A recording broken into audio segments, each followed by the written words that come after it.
you guys are enjoying this. Yes or no? Okay, that's really great. So let's move towards our mentorship session of today. Are you guys energetic for that or not? आवाज नहीं आई. I need some energy and activity from you guys. Be an active audience. Do you guys want to move towards the mentorship session, ladies and gentlemen? Yes. That's great. Okay, ladies and gentlemen, our first mentorship session is by one of the greatest and my personal guest speaker who is here today. Ladies and gentlemen, she is the Director, Center for Strategy, Security and Policy Research at University of Lahore. She is also the founding director of School of Integrated Social Sciences, University of Lahore. She holds a PhD degree in Security Studies from Kansas State University. I hope I'm pronouncing it right, ma'am. She is a Fulbright alumni as well. Ladies and gentlemen, Dr. Rabia Akhtar was a member of Prime Minister Imran Khan's Advisory Council on Foreign Affairs from December 28 until April 2022. Ladies and gentlemen, without wasting more time, I would like my favorite personality on stage, Dr. Rabia Akhtar. Assalamu alaikum everybody. So ये बताइए कि यहाँ पे how many foreign speakers are here जिनको उर्दू नहीं आती है? Does everybody understand Urdu or English? Only English? Only English can raise hands, please. All right. So I thought I would be bilingual, but now I cannot be bilingual because we have guests here with us who can only understand English. So we'll continue in English. So first of all, welcome to University of Lahore. I'm really excited to be standing before you and to be talking to you about policy research, entrepreneurship, and innovation. And there is a connection between these three, and we will explore this as this session will carry on. What I will do is I'll speak briefly, and I would want this to be an interactive session, and I would want you to bring your experiences and questions to the fore as well. So I'm going to tell you 5 little stories, and out of those 5 little stories, we'll develop this connection with policy research, entrepreneurship, and innovation. So first of all, can you tell me what is the difference between literacy and education? Anybody? Ji. Literacy means a person who can only understand writing and he can write. Absolutely. As for the education, it is the knowledge and the experience you gain. You open your mouth, you know a person is literate, you know a person is educated. So education is usually education is a degree you hold, but literacy means that you know even without degree you know how to read, how to write. Almost there. Very good. Thank you for that. So literacy is, again, just reading and writing, right? You are a literate person if you can read and write. But education is what you get from the world. You get from your parents, you get from your environment. So not everybody is educated. Anybody who can read and write is a literate person, but not necessarily an educated person if you do not have the world experience or not experience the environment around you. So universities make you literate. They teach you how to read and write. But unfortunately, schools, colleges, and universities do not make you educated. That is the end of your bargain. Our end of bargain is to help you read and write. But to gain knowledge out of that is your end of the bargain, and universities don't do that. And there is no bigger entity out there than life that can make you educated. So, for example, if you can do basic home repairs, if you can fix your own car if it breaks down, if you can build a small table, just cut 4 pieces, nail it in, and do various do-it-yourself projects, then you are an educated person. So my first story is about Barefoot College that was built in Rajasthan, India, by a young person who had a dream. And since all of you are sitting here who are to be entrepreneurs, to be the innovators of the world, who are going to bring change, This story, when I first heard it, and very recently so, inspired me to the core. And I had not known about this before. So I would like to share this story with you. So this guy graduated, was from a privileged background, studied in the topmost Indian colleges and universities, and had the family wealth to become anybody this person wanted. But then this person decided, when there was a famine in India in 1965 in Bihar, he decided that he just wants to go to a village and he wants to go and see as to how people are coping up with the daily realities of life. So when he visited the village, he realized that he needs to do something about the poverty that was there and alleviate those people out of poverty. So he went back home and he told his parents that he does not want to go abroad, he does not want to go do PhD or take a job in Indian civil servants. He just wants to live in a village and work for the poor people. And just like, all of our parents, if you were to go to them today after getting a college degree and you go and tell them that you want to work in a village, what is the common answer that you're going to get from your parents? What? Have you gone mad? Pagal ho gaye ho. Are you going to go live in a village? Do you even know what kind of life a villager has? And you don't have the survival skills to live in a village. You have been educated in the best universities, have had most privileges. What do you know about living in a village? But this kid was determined, and he said that no, this is the life that I've chosen for myself. So he went against the family's wishes and went to live in a village. And for 5 years, this person used to dig wells for water in Rajasthan, and he lived among the poor. And once he lived among the poor, he realized that the solutions to their poverty had to come from within. They could not have been imposed from outside environment.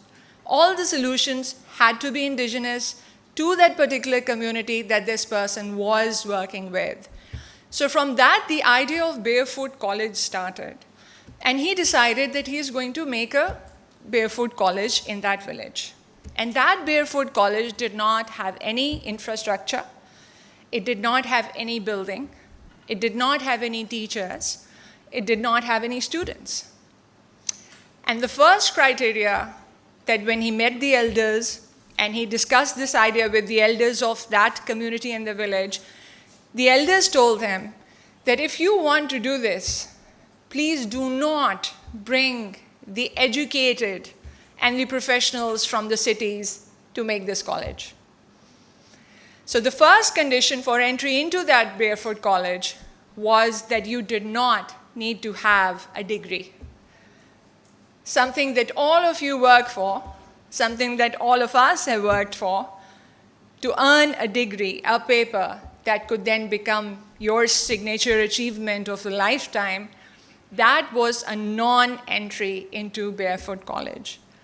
So me with a PhD cannot go to Barefoot College because I'm not needed.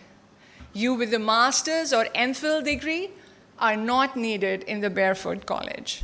You will not be accepted. Who will be accepted? Somebody who has a skill. Somebody who can teach something to the community.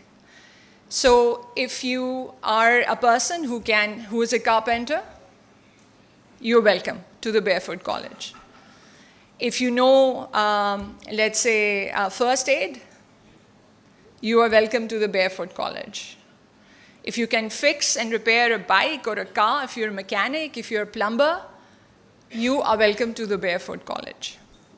So all those people who had skills belonging to the local community, all those people whom general people disrespect and look down upon because they don't have a degree, were the ones who made Barefoot College. And when they came together, they found indigenous solutions, and they built that community together and gave skills to those who wanted to learn those skills. And those are the skills that are needed in your daily life. Unfortunately, schools, colleges, and universities do not teach you those survival skills. But in Barefoot College, the philosophy was different. So the college started to work, and guess who built the building of that college? The laborers. If you have moved around the campus here at University of Lahore, you would see that there are big buildings that are being built that are not being built by the engineers. They are being built by the laborers who know how to put cement between a brick. That's the local knowledge that built Barefoot College infrastructure. Nobody was called from outside, everything indigenous. And it also won Al Khan Architectural Award later in the years as well for being built indigenously by those people who did not have the piece of paper that you think is going to take you around the world. So that was a success of Barefoot College. Then they brought together the local community and they made solar, produced electricity through solar. And they taught people how to generate electricity through solar means. And then they also added an element of water conservation by, waterproofing the roofs, which only the women of that village knew how to do. So they connected all the roofs, and the rainwater was collected in a drain, so they had a storage of their own. Everything indigenous, everything built on a skill set. And then they replicated this in various other villages in India, and then they took this process to Africa. And because there is different language spoken in different parts of the world, there was no way that anybody could understand Hindi or Indian language if a person is living in Africa. So they used sign language, they used color codes in order to teach the grandmothers and the mothers and the women of the community how to build solar cookers, how to build, use solar for their electricity, how to build architecture. And now, across the world, Barefoot College has millions of people who have learned skills in order to live and earn a decent living, all without a degree. So the idea that they had was the idea that did not require formal schooling. And they were successful because they were able to build an ecosystem through which they identified what are some of the gaps in the society. This person did research, and that's where policy research component comes in. That if you have an idea, but if you bring on that idea without doing your basic research, without knowing as to what are some of the basic gaps that you want to fill through your idea and your solution and through your innovation, then that idea is not going to work. So I hope that all of you sitting here in this audience today have done your research before you pitch that idea and before you commercialize it, because there are many hurdles that you need to cross, but the basic one is to do your background research. That was the first story that I wanted to share with you. The second story that I wanted to share with you is a story in the making. It is a friend of mine who has a PhD in AI from Germany. He's a Pakistani. Has left his family in Germany, wife and 3 children. And he came to Pakistan because he wanted to do something for local communities and use his degree to the benefit of a regular Pakistani, a citizen. So using his AI background and knowledge, he went across Pakistan and he looked at various villages and farmers as to what type of techniques were they using for farming. And what he found out was that farmers were not getting enough yield from their crops because they were not using proper techniques. If they had land, they did not know what crop should be would be coming out of. What type of seeds should they be putting in that soil? They didn't know what the soil could produce. They did not know the weather conditions. So based on, not having that data that could have helped them get better yield for their crop, they were losing out on a lot of money that they could have earned. So he chalked out an area. He is now based outside of Islamabad. So he went looking for some farmers, and he told them that what he is going to do is, if they allow him, to do some projections for them. He would do some weather projections for them as to what are the weather patterns, what type of seeds, what type of soil, what type of environment does that particular crop needs in order to get a yield which is 50 times more than what they were getting at that point in time. And then he made a sort of a social contract with them. And he said that we could do 70-30. I could take 30% and we'll leave 70% if the process is successful. And this is what happened. It is a long-term project. Again, like I said, it's a story in the making. He has been successful, and local farmers, he has eliminated the middleman from it as well. The local farmers have had 50 to 80% more yields for their crops than they were producing before he entered the picture and told them what are some of the methodologies that they could use in order to get better yield. And since it's a long-term process, obviously the results are yet to come. But the success is that he came, he identified the gaps, and once he identified the gaps, he used his knowledge, he used his degree to do some benefit to the local community and do some further poverty alleviation. So that's another success story. Again, had he not identified the gaps, had he not chosen the right kind of audience to pitch, and he's not making enough money out of it. He wants the farmers to make enough money. And he also helps them take their produce directly to the market without the middleman that takes the cut.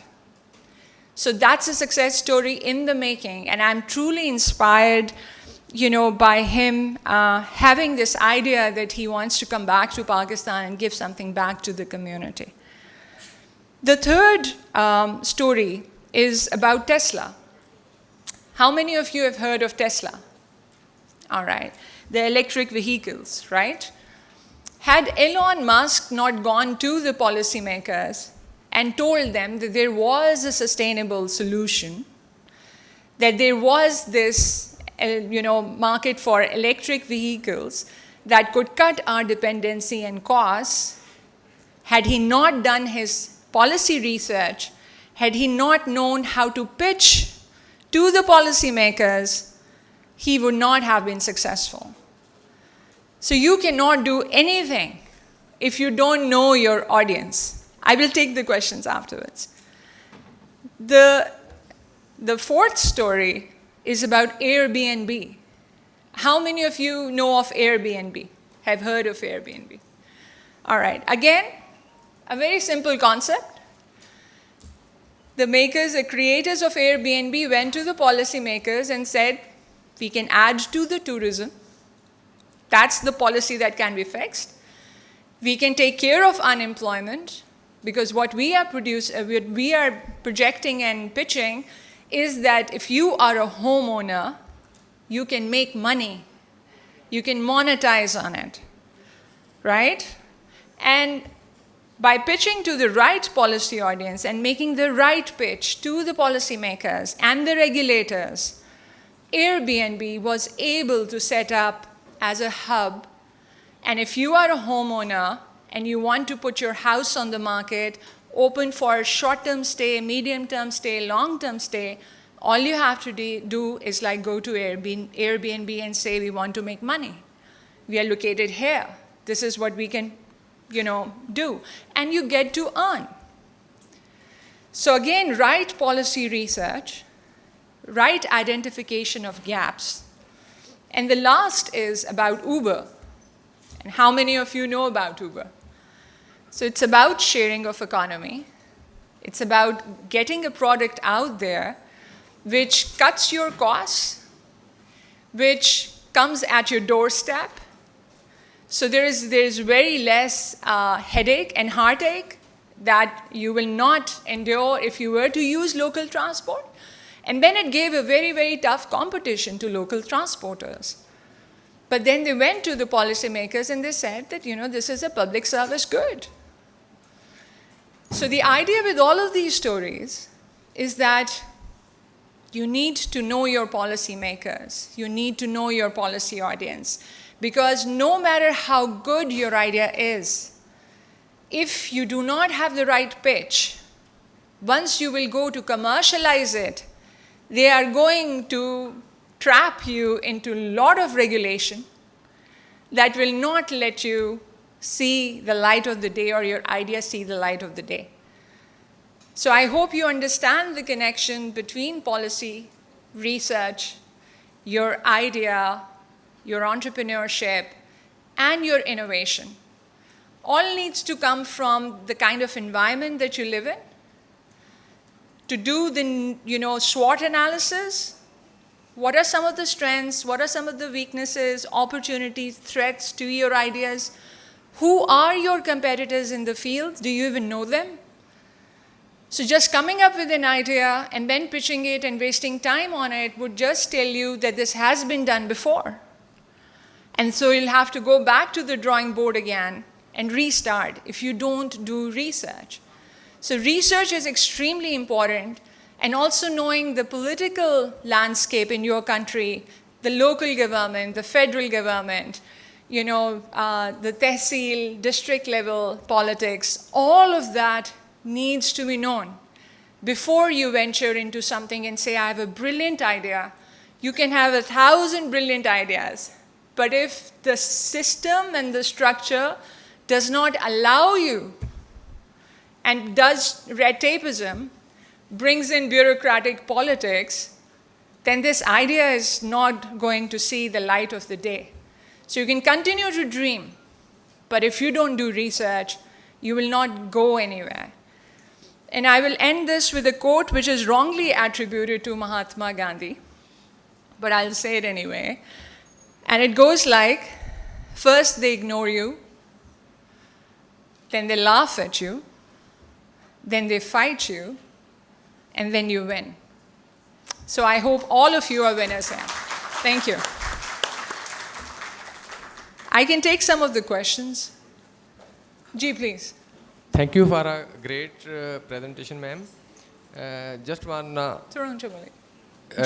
to know about the agri startup you mentioned in your presentation.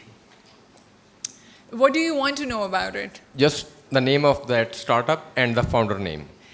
Okay, so for the founder name I can tell you is Dr. Fawad Bukhari. And I'm traveling to Lahore, we'll be meeting him. He is still undecided about his name yet. So he has several of them in mind, so I can't tell you the name. But let me get back to you with that. I'll let Fakhr know the name and he can give it to you later. But a wonderful guy, and I would love for everybody to meet him someday. Maybe next time I'll bring him here to talk to you about his startup. Thank you. As you said about pitching to the right policymakers and the regulatory authorities, I've been in the EV industry for now like 7 years. By profession, I'm an MBBS doctor, but my passion for electric vehicles has been since my third year MBBS. And now that we have a patented electric motorcycle, I've faced these statements like he's crazy from the family, from my father, from everyone. And the question that I wanted to ask was that Elon Musk, even though he isn't good at pitching, he stutters. And same is the case with me. This and this thing. Uh, uh, I don't know. The judges take it very seriously. If the person who is presenting stutters or cannot speak in a kind of continuous flow. But I think Elon Musk, I don't know how he has made it through all those oppositions against him. And even though he was not the founder of Tesla, it was Martin Eberhard, and he was the co-founder. But still, with all those things that are judged by the judges here, um, uh, he paved his way and made it successful. While in Pakistan specifically, just because of these small things, I think I think these things should be considered. That not only should the focus be on the way the person is pitching, but also on the product and the actual practicality of what he has in hands and what really is on the table. Absolutely. First, a huge round of applause for him, please.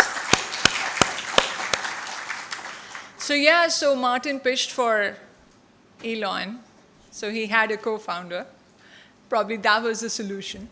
I completely agree with you, and I really appreciate that. I don't know how other people feel about you using an MBBS seat and then shifting careers, but you're not shifted. You're running parallel. Are you practicing doctor as well? All right, that's great. All right, that's great. So that is good. You're, I think, a great example of what people can do, and they're not bound by their degrees, but are driven by their passion. Unfortunately, in Pakistan, you're absolutely right. Firstly, we are status conscious. Anybody who does not speak proper English, anybody who does not have an accent, is considered to be somebody not worthy of listening to. And that is an unfortunate reality of our country. And that's where all the structural problems also arise from, because we have not broken free from the colonial mindset and the colonial history, though we have celebrated 76 years of independence from the colonial rule. As you go around the world, you will see that nobody, except for the Britishers and the Americans, like to speak in English. Nobody else likes to speak in English. Everybody else wants to speak in their local language, in their native language. And so in Pakistan, unfortunately, we push people to pitch in English, but think in Urdu. And that is what the disconnect is. I think a lot of brilliant ideas are lost because you cannot translate the Urdu idea in your head into English enough for it to make an impact. If you just had, Shark Tank sort of venues in which Urdu was the medium, in which the judges did not expect you to make a pitch in English. If the judges conversed with you in Urdu and you were allowed to pitch your idea in Urdu or Punjabi or Sindhi or Balochi or Saraiki or Sindhi or whatever language you are thinking in, trust me that we will have a nation of entrepreneurs, right? And that is probably what needs to be fixed about Pakistan, and I hope that we make that change. Abhi, in our universities, our English medium universities, but the students who come from various colleges from suburbs of Lahore, for example, are Urdu medium. And then we expect that in 4 or 2 years, they are going to be masters of English. They're going to be thinking in English and writing in English and speaking in English. And all those 12 years of education that they've had will just be corrected and fixed in a jiffy. And that's what the problem is when we say, okay, why don't we have thinkers in our society? Because we just don't allow people to think in their native language. So I hope that together, one day, slowly, we move to a place where we are not ashamed of speaking in Urdu, where we are not ashamed or taunted or judged for making a pitch in Urdu, or your native language, language of your choice that you understand, that helps you think brightly in. I hope we get there one day. So, but thank you so much for making the difference. And as for stuttering is concerned, there is, obviously this is speech pathology, but with a little bit more training, you can choose the words, synonyms, use the synonyms, and replace those synonyms, with the words that you stutter most on. So it takes a little bit, I know I personally have friends who have overcome stuttering by using the right synonyms. And for that, you need to expand your vocabulary so that when you know that you are about to get stuck, you just flip and you use the synonym for that word and carry on with the flow. A little bit of training and on your own self probably can help you get rid of that. But I hope that you're not judged on that as you go through life. So all our prayers and wishes are for you. Thank you. Ji, can we have a mic here, please? Yes, I have a mic. Oh, First okay. of all, thank you for a wonderful session. I have a question. If a graduate have a startup and idea related to, you talk about the system of bureaucracy, local government, and he have to interact with the ministries like a food startup or agriculture. So what are the main track he has to follow that? Because he did not know how to consult with the bureaucracy or the system and the local government. Please clear that. So I would suggest that first you need to know your landscape. You need to know कि local government में भी आपको किसके पास जाना है और idea क्या है आपका. What is it that you're pitching? Because like I said, if you go without doing some basic research to the local government and you say then I have this brilliant idea, they will have 1,001 reasons to turn you back, right? So you need to know your market. What is it that you're pitching? And then find the right person to go to and pitch that idea.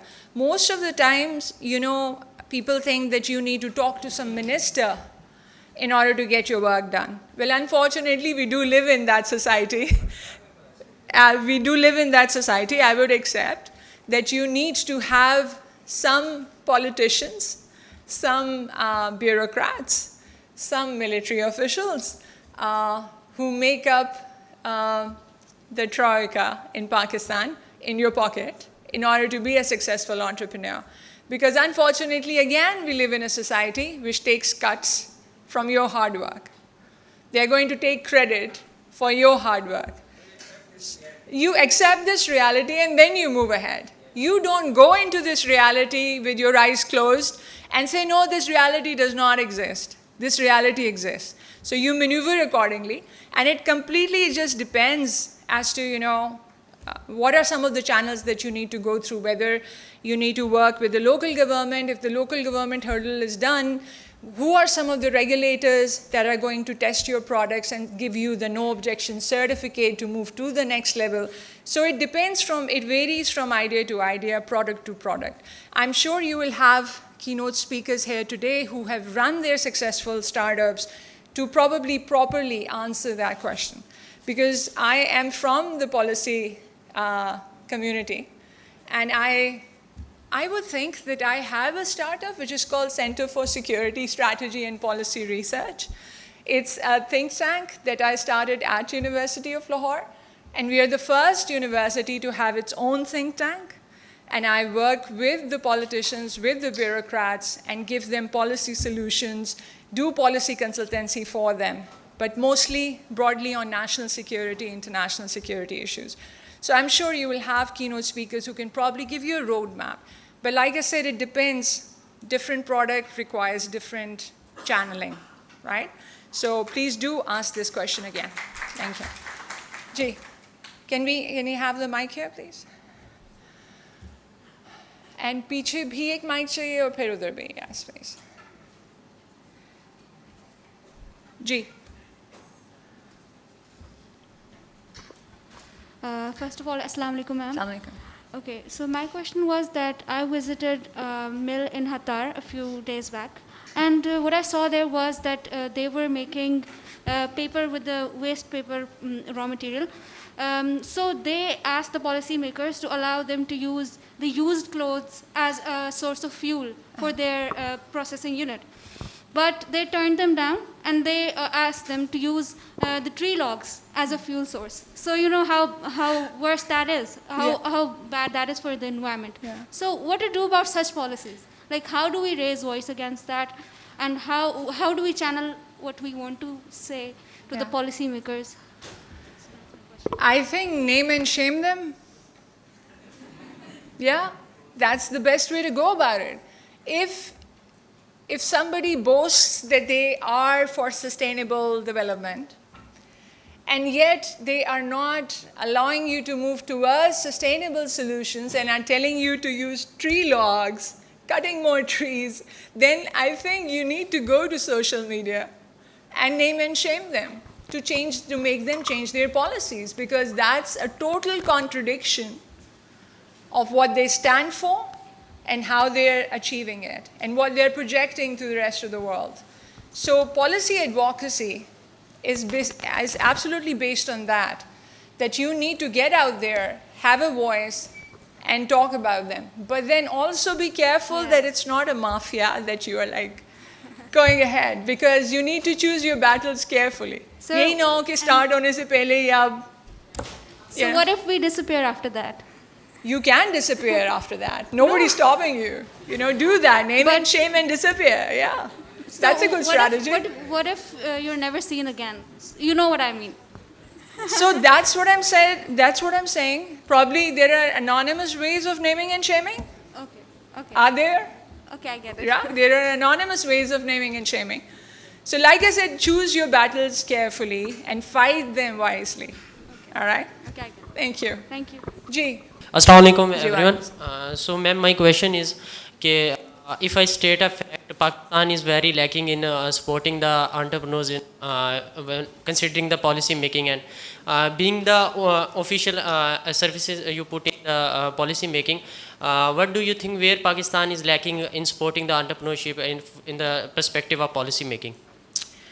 Okay, that's a good question. I personally think, having dealt with some aspects of policy in Pakistan, is that policy in Pakistan is not for the people of Pakistan. Policy in Pakistan, policies that are made, even public policies that affect us, are a top-bottom approach. Nobody comes to you and asks you what is it that you need. In a community, nobody comes and asks you what do you need. We are told what we are needed.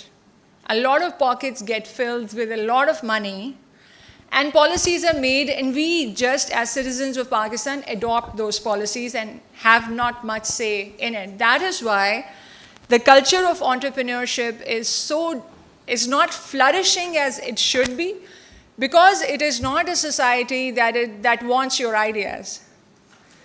So you take your idea to somebody and they are not interested because they don't get to make money out of it.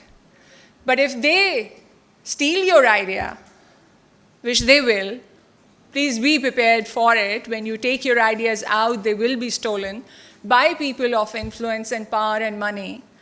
And once they will pitch it to the higher ones, and it will get implemented, you will be at the end user end of it, rather than the one who should be credited for that idea.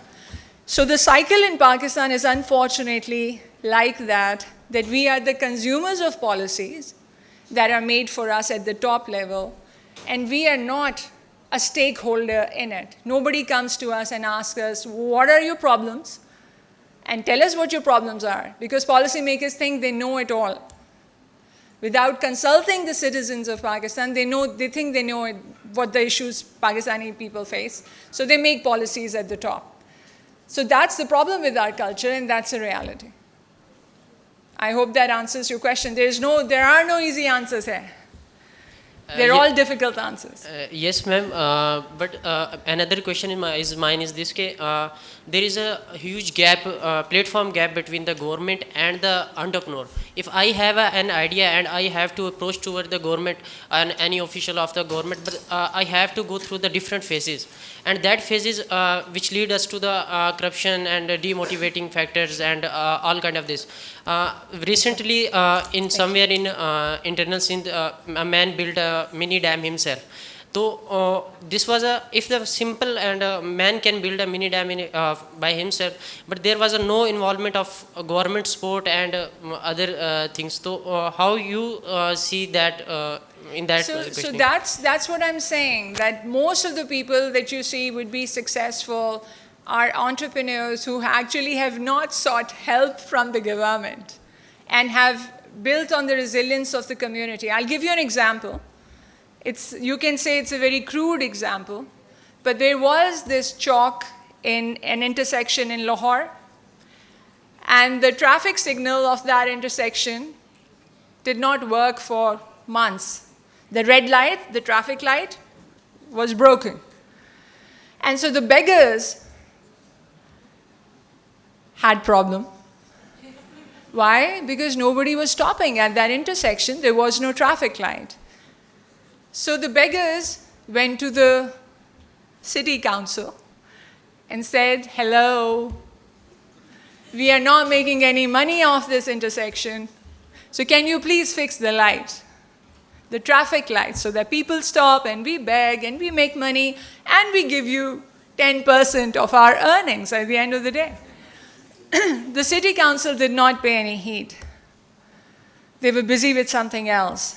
So you know what happened? The beggars came together and they pooled in money and they fixed that traffic light by paying an electrician to come and fix that particular traffic light so that they could make money, so that cars could stop and life could go on.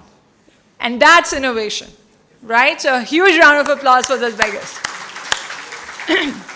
So they went to the government and they said, please do something about it. We are also part of this society. We also make money. Begging is not illegal in Pakistan, so why are you not helping us? But then they decided to help themselves. So communities, when they come together, they can actually do wonders. You know, nobody, for example, a simple cleanliness drive within your communities, opening a local school where you can give education to those children who are employed in child labor during the day but can study at night. Who stops you from doing that? Nobody.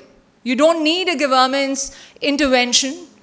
You don't need to issue them diplomas. You just need the community to come together and say these kids are employed during the day. We know child labor is illegal, but because we live in a society which fosters that, these kids need to learn. And we will have night schools for them instead of day schools for them.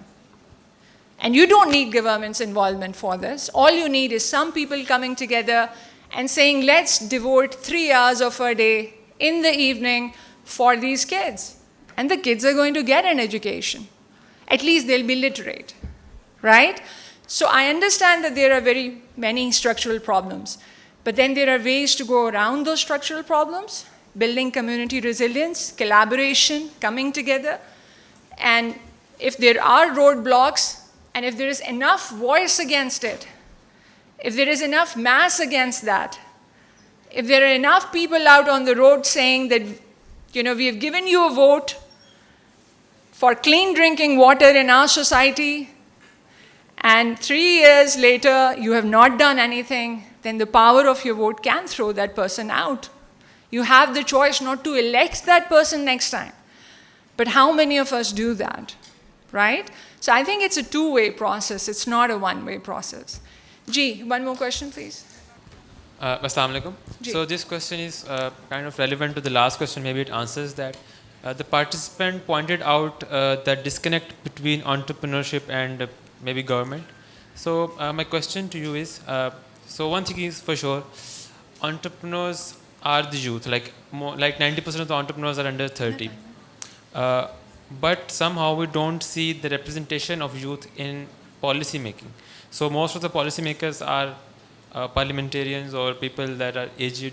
Good to have people who have experience. But when we will not have representation in policy making, in think tanks, then I don't like see that happening in the long-term future. First thing. Secondly, why is that? Firstly, why do we don't have that representation? Secondly, if I want to be part of it, what I can do, and to stay to keep myself up to date and to be part of it and give my inputs and all. Thank you. First of all, nobody needs young people around the table. Why? Because they're full of energy, they're full of ideas, and they want change. Why would you want to have them around the table? Right? You just need to look at your own family's hierarchy. I'm the number 4th in my family, and we are 5 siblings. My parents do not listen to me. They don't. They still treat me as I'm the youngest in the family, so I have no say in the family matters. But my elder brother and sister have the most say, because they are elder by age and by experience. And this unfortunate reality of our families is juxtaposed broadly as well in our society as well, at every level. So firstly, they don't need young people. They think, they're emotional, they're aggressive, they don't have ideas, they just create problems. So that's the mindset that you're fighting against. But the good thing is that there are youth assemblies. There is a youth caucus of the parliament in Pakistan that you can join. And you start young with your colleges, with your universities. This university has 50 more clubs and societies, all right? And that's how we channelize the youth's energy. I'm the patron of various societies here, and we have a society which is called Young Peace and Development Corps. And we host annual national policy making competition, and we give leadership position to our students to run this society and group. And with this experience, they go out and they have leadership skills, and they can sit in 10 people and they know how to talk and pitch. So I think it is the responsibility of universities as well, schools, colleges, universities, to groom. This Barefoot College example that I gave you teaches children democracy. So they have voting, and they choose a prime minister, a student, normally a 12 and 14-year-old, and that prime minister chooses Minister of Energy, Minister of Finance, Minister of Foreign Affairs, and they run all the affairs of that college or a group of colleges through that one prime minister who is only 12 and 14 years old. And when that confidence is taken abroad and that prime minister goes and visits, that prime minister remains prime minister for the rest of the term, irrespective of what that kid is doing, where it's going, he or she is going, and who they are meeting. So I think it is society's responsibility collectively to give youth a voice. सिर्फ ये कह देना कि जी 64% youth हमारी शान है, आन है, is not enough. You need a seat on the table. We try and give seat to the young people in our university. In our department, there are all young faculty. All faculty members and students are engaged in one activity or the other. So that's one thing. But if you want to get into the parliament, there is a youth caucus that you can become a part of. There are various youth assemblies as well across Pakistan that you can find and become a member of, because that is going to give you some sort of a experience as to how policy making works. Because these members of these assemblies and caucuses, they work directly with the politicians in the National Assembly. So there are avenues for the youth, it's just that they are not enough, all right? I hope that answers your question. Are we out of time? Excuse me. Mic kiske paas? मेरे पास. Okay, last question please. Last. Ji, please. Thank you for a wonderful session. मेरा question जो आपने पहली story बताई थी, जी. तो we are actually doing the same type of work with the name of digital village Pakistan, Okay. जिसमें हमने last year president of Pakistan से अवार्ड भी लिया था और आईएसएफ ग्रांट भी हमने ली थी, विन की थी. Okay. लेकिन वो ये सम चैलेंजेस में उसके हवाले से आपसे पूछना चाह रहा था कि एक तो ये है कि जो हमारा स्टार्टअप इकोसिस्टम है वो इसको सपोर्ट नहीं करता है, इस टाइप ऑफ स्टार्टअप्स को. जैसे आईएसएफ ग्रांट की एक अपनी कहानी है कि वो पहले बिल्स लेते हैं, फिर वो रिलीज़ करते हैं फंड, तो ये सपोर्ट नहीं करते हमारे इस टाइप के स्टार्टअप को. और दूसरा चैलेंजेस ये है कि जैसे पॉलिटिकल इश्यूज वगैरह वहाँ पे हमें बहुत से आते हैं. तो जो आपने बताया था इंडिया में इस टाइप का एक स्टार्टअप था, तो उन्होंने किस तरह ऐसे चैलेंजेस को मीट किया, क्योंकि हमारा स्ट्रक्चर भी कहीं किधर वैसा ही है जैसे इंडिया का है.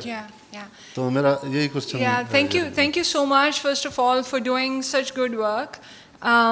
So उनके भी बहुत से challenges थे Barefoot College के, और they are totally donor dependent. So they need to go out and they need to do fundraising, because you know when you go to the government and you say that I want to give electricity to 1,000 villages, the government is going to go tell you to take a hike, right? Because the government does not get any cut. No corruption happens, no pockets get filled. If there is an entrepreneur who is dedicated to the cause of alleviating poverty or raising awareness, and is just a direct contact between that person and the community, the government does not get to make any money. So unfortunately, in a culture, even India, Pakistan, all over the world, corruption is a reality. So obviously when you will have such projects and you'll go to the government, they would want to have their cut from it. And if you can't offer it, then obviously your project is not going to get any funding. So you need to look for alternative sources of funding. You need to look for philanthropy. There are many people in Pakistan, actually Pakistan tops the list of philanthropists. So all you need to do is find the right people who are part of the elite of Pakistan, who have a lot of money, but they also have, you know, community welfare at their heart. And they want to do something for the community. So it is about making that right pitch, finding the right people, and reaching out to them. Shaukat Khanum Hospital is a great example in front of everybody, because that वो हम सबके पैसों से at some point, हम schools में थे, colleges में थे, universities में थे, all of us contributed to it. Whether it was 5 rupees or it was 10 rupees or it was 10 lakh rupees, it didn't matter. The nation came together and donated whatever they could in their capacity, right? So there are projects like these that tell you that if you gather the right kind of people, and if you have the right kind of pitch for what you are trying to do, you will have some sort of success. And there are many startups out there who are failures. And unfortunately, you know, our nation has forgotten how to fail. All we want is instant success. Why? Because when you see social media influencers making millions of rupees with just one dance video, then that's demotivating, right? It demotivates you and say, you know, what is my degree worth? What is my idea worth? If you can just like open a video and either be provocative enough to grab somebody's attention and go viral and make quick money. So there are two types of routes in front of you, which is a shorter route of instant gratification. And then there is the longer route. And the choice is yours, which path you're going to take, and whether you can sleep at the end of the day. देखो sustainable model किस तरह बन सकता है इस type of startups का? So there is no ecosystem, there is no, what should I say, a council of entrepreneurship where you can go and park your idea and they pitch your idea to the relevant people. Probably that's an idea for That's a startup in an idea itself, right? Have an entrepreneurship council or a marketplace where, for example, if I'm running that marketplace, you come to me and you park your ideas with me, and I tell you I'll find you the right policy, articulation for that. I'll work with your pitch. I'll connect you with the right policymakers. And there you go. I've just pitched you a startup idea right there. Well, thank you so much. I'm sorry it's at the end of our day and time. But it was a true pleasure seeing you out here, because it means that all of you sitting here have stepped out of your comfort zone. And that is the first step. I wish all of you success. Thank you so much.